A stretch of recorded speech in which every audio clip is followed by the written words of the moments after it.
తన రచనల ద్వారా సమాజాన్ని చైతన్యపరిచిన ప్రముఖ రచయిత్రి గెద్దాడ కస్తూరి ప్రసాద్ రాధిక అభినందనీయురాలు అని కాకినాడ మాజీ ఎంపీ వంగగీత విశ్వనాథ్ సత్కళ వాహిని వ్యవస్థాపక కార్యదర్శి డాక్టర్ ఈవి కృష్ణమాచార్యులు పేర్కొన్నారు. కాకినాడ రూరల్ ఎన్ఎఫ్సిఎల్ రోడ్లో సత్కళ వాహిని నందు ప్రముఖ రచయిత్రి సత్కళ వాహిని మాసపత్రిక సంపాదకురాలు గెద్దాడ కస్తూరి ప్రసాద్ రాధికకి డాక్టరేట్ పట్టా పురస్కారం మరియు ఘనంగా 75వ జన్మదిన వేడుకలు సత్కళ వాహిని వ్యవస్థాపకుడు కార్యదర్శి ఈవి కృష్ణమాచార్యులు ఆధ్వర్యంలో నిర్వహించారు.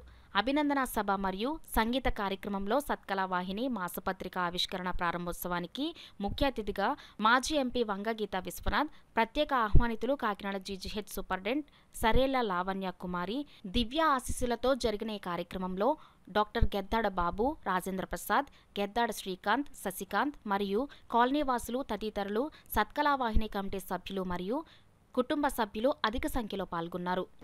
ఇందాక మేము ఇద్దరం మాట్లాడుకుంటున్నప్పుడు ఏమన్నారంటే, అమ్మ ఆంటీ నేను రచయిత్రిని కాకినాడలోనే చాలామందికి తెలియదు అని చెప్పేసి, కస్తూరి అన్న పేరు ఆవిడ పుట్టినప్పుడు ఎందుకు పెట్టుంటారంటే చాలా ఆలోచించి పెట్టుంటారు. అండ్ సార్థక నామధేయురాలు.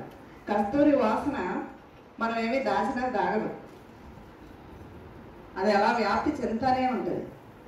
సో ఆ సుగంధభరితమైన సుగంధం, రచనా వ్యాసంగ సుగంధం దేశ దేశాలకి వ్యాప్తి చెంది ఏవి చూసాం ఇందాక మనం. ఆవిడ ఖ్యాతి మళ్ళీ కొత్తగా నేను చెప్పక్కర్లేదు, ముంజేది కంకడానికి అర్థం అక్కర్లేదు. సో కస్తూరి గారిని చిన్నప్పటి నుంచి చూసిన వాళ్ళు, ఆవిడ రచనా వ్యాసంగాన్ని తనివి తీరా అనుభవించిన వారు, ఆస్వాదించిన వారు చాలామంది పెద్దలు ఉన్నారు ఇక్కడ. వారికి నేను చెప్పడం ఏంటి అంటే, పండితుల ముందు కుప్పగెంతుల్లా ఉంటుంది. మేమేం రెగ్యులర్గా కలుసుకోవడం కాదు, ఆవిడ కథల ద్వారా నాకు పరిచయం. ఈ సత్కళ వాహినిలోనే మాకు పరిచయం అయ్యారు. నేను చాలాసార్లు 2, 3, 4, 5 సార్లు వెళ్ళుంటాను ఇంటికి, డాక్టర్ గారు ఉన్నప్పుడు కూడా. ఎంతో ఆత్మీయంగా ఇద్దరు కూడా, ఇందాక బాబుజీ గారు మాట్లాడారు, అందరూ కూడా నేను వచ్చిన తర్వాత మాట్లాడి 2, 3 చెప్పినారు. ఎంతో ఆత్మీయంగా కస్తూరి ప్రసాద్ గారు చెప్పడమే కాదు, ఆమె కథలు, కథానికలు అన్నీ కూడా. నాకు ఫస్ట్ ఒక బుక్ ఇచ్చారు.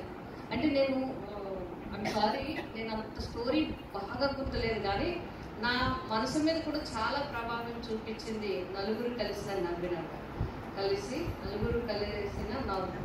నవ్వే వేళ.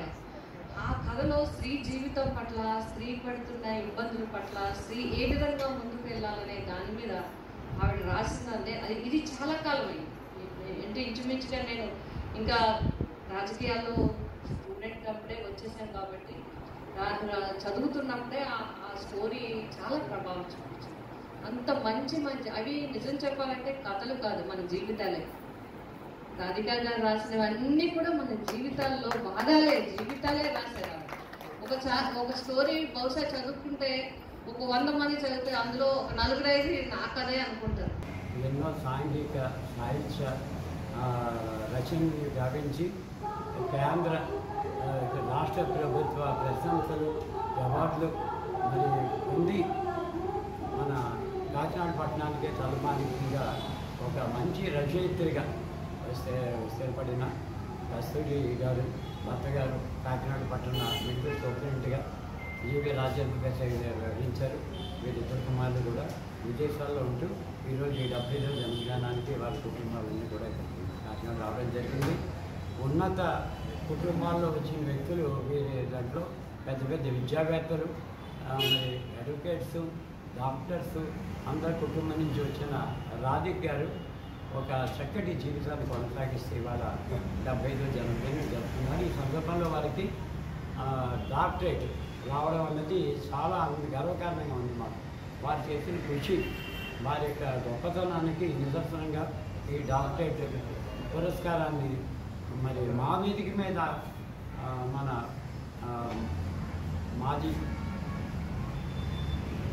పార్లమెంట్ సభ్యురాలు శ్రీమతి వంగగీత విశ్వనాథ్ గారు ముఖ్య అతిథిగా వచ్చి ఈ కార్యక్రమంలో వారికి అవార్డు ఇవ్వనున్నారు. మరి ఒక గొప్ప కానుకగా మేము భావించుకుంటూ దాంట్లో పాటు జరిగే ఈ వేడుకకి అందరికీ ఆహ్వానిస్తూ అందరికీ శుభాకాంక్షలు జరుగుతున్నాం. రాధి గారికి ప్రత్యేక జన్మదిన శుభాకాంక్షలు. సత్కళావాహిని అందిస్తాం.